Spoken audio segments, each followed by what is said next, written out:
So if you're shooting outside, and that brings me on to my next topic, which is Google Street View. I think if you're shooting outside for Google Street View, a camera like this could be really incredible because it's capturing that really high quality without that issue of the mixed lighting, having to bring back the highlights and bring up the shadows to balance out the image. So the X-Phase is potentially a good camera for Google Street View. It does have a built-in GPS, and that's something I need to stress with Google Street View. So any of you out there who are considering offering Google Street View as part of your virtual tour business, you're going to need a camera with GPS. This is a big mistake people have made, including myself. I can't tell you how many times I've shot tours. Yep, Dan's raising his hand. And GPS was switched off, or it wasn't working, or it wasn't even a feature of the camera to begin with. So something you need to be aware of is, does your camera have GPS? And you need to test it thoroughly before every shoot. I can't stress that enough. So if you're looking for a camera for Google Street View, make sure it has GPS compatibility as one of the main features. The X-Phase does. I haven't tested it extensively, but one camera I have is the Insta360 X3, the camera that I started with earlier. So this is because this is built as an action camera. One of the features is having a GPS for people that might be doing driving or motorbike riding, and they want to see their trails or their track that they've just driven. GPS is one of the features of this camera, and they've also adapted it to be a Google Street View camera because of this accurate GPS capture.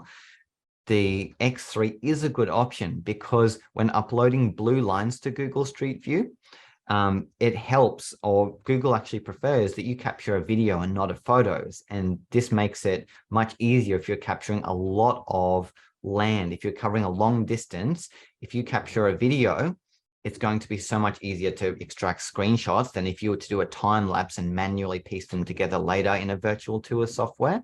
And one of the big features of the X3 obviously is 360 video, one of the best features being active HDR, which is HDR video, which means you have proper dynamic range in your 360 videos, and you've got GPS capture at every point of the way, which makes this a great camera for Google Street View. It's got a couple of modes as well. It's got pure shot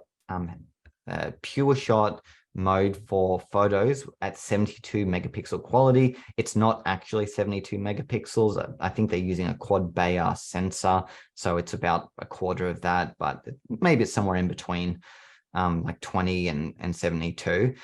But also it's got 8K time-lapse mode, which should be very soon compatible with Google Street View in terms of capturing GPS data and uploading that data to Google Street View, which means you could capture 8K blue lines with the X3.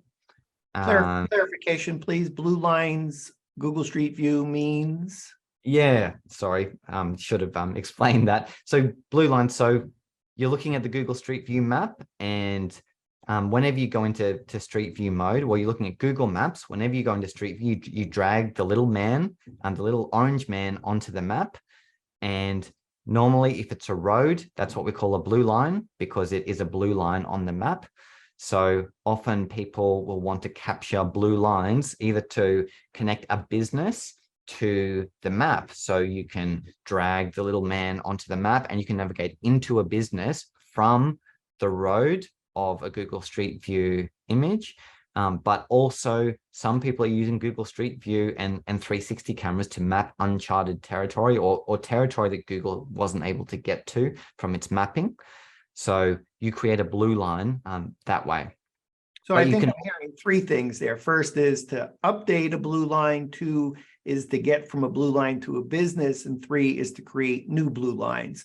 And yes. Certainly if you want to create a new blue line, look for a park in your community is a great way to practice because the park system may not have gotten to mapping their trails yet. Good practice. Yeah, absolutely.